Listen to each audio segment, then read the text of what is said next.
The Book of Revelation. Darby's translation 1890. Revelation 6. And I saw when the Lamb opened one of the 7 seals, and I heard one of the 4 living creatures saying, as a voice of thunder, Come and see. And I saw, and behold, a white horse, and he that sat upon it having a bow, and a crown was given to him, and he went forth conquering, and that he might conquer. And when it opened the 2nd seal, I heard the 2nd living creature saying, Come and see. And another, a red horse, went forth, and to him that sat upon it, to him it was given to take peace from the earth, and that they should slay one another, and there was given to him a great sword. And when it opened the 3rd seal, I heard the 3rd living creature saying, Come and see. And I saw, and behold, a black horse, and he that sat upon it having a balance in his hand.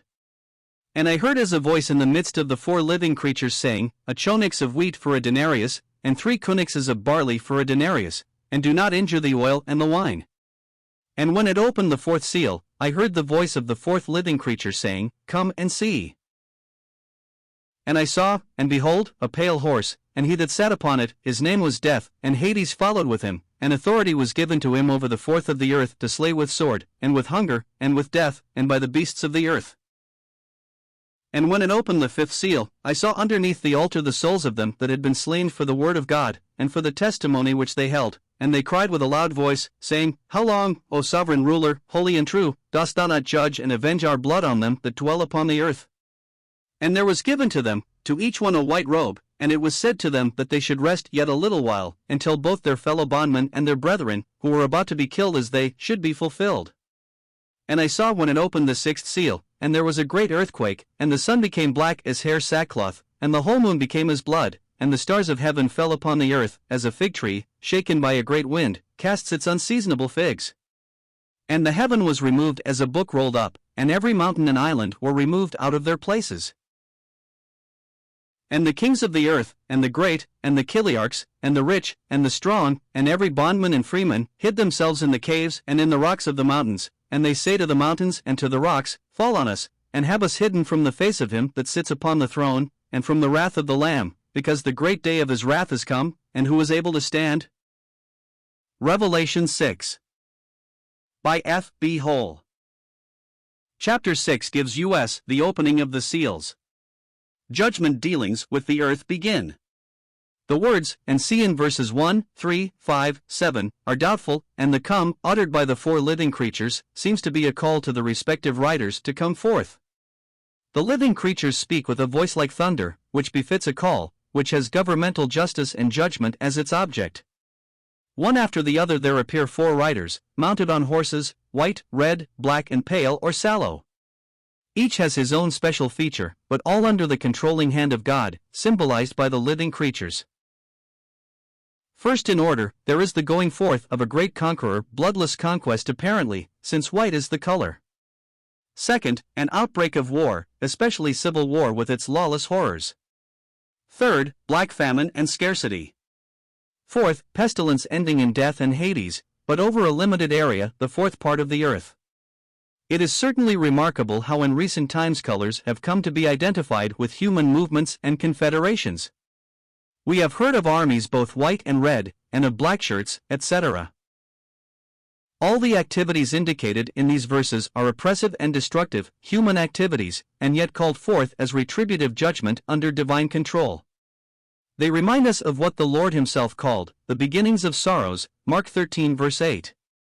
Then the next verse in Mark 13 speaks of the persecution of those who will be witnesses for God in those days, and similarly, the 5th seal follows here. It is opened by the Lamb as before, but no come is uttered, for it only revealed to John the souls of those who had been slain for the word of God. The movements under the 4 seals, which meant oppression and misery for men generally, had meant persecution and death for these, and their souls cried out for vengeance. They had to wait, however. They had fallen under these beginnings of sorrows, and other martyrs were to follow. Vengeance on their adversaries and the full vindication of themselves would not take place until the end of God's ways was reached. But meanwhile they were given a more secret token of approval, symbolized by the white robes. The contrast between the cry of these martyred souls and the dying cry of Stephen is worthy of note. No request for vengeance came from his lips, but the very reverse: Lord, lay not this sin to their charge. But he lived at the beginning of the present dispensation of grace, and the church is still here as the exponent of the grace of God. These souls under the altar belong to the age of judgment that follows the calling out of the church. Their cry coincides with that which we so often find in those psalms, which men have called imprecatory. What would not be suitable on our lips is quite suitable on theirs, for when God is going to take up his strange work of judgment, it is in order to ask him to do it speedily. He is going to make it a short work in the earth, only what is short to him may seem long to the creature. So verses 10 and 11, we judge, confirm the thought that we have left the church dispensation behind, and the opening of the sixth seal makes this yet more plain. Again, there is no come, for agencies that are superhuman, and more directly from the hand of God, come into play. There are great convulsions, both terrestrial and celestial, which result in the overturning of all that had seemed firmly established. What more firm than sun, moon, and stars in the heaven, and mountains and islands on earth, though stormy seas surround the latter? They symbolize established authorities and powers, whether in the heavens or on earth, and all are involved in a catastrophic fall or at least thrown into a state of flux. Recent happenings among the shaken nations of Europe have shown how disconcerting it is when those who have been like established luminaries are cast down. The allusion to the fig tree, which is so often symbolic of the Jew, may indicate that this upheaval will specially affect that people, thus preparing the way for the acceptance of Antichrist. How all these upheavals will affect men, from the greatest to the least, is shown in the close of the chapter.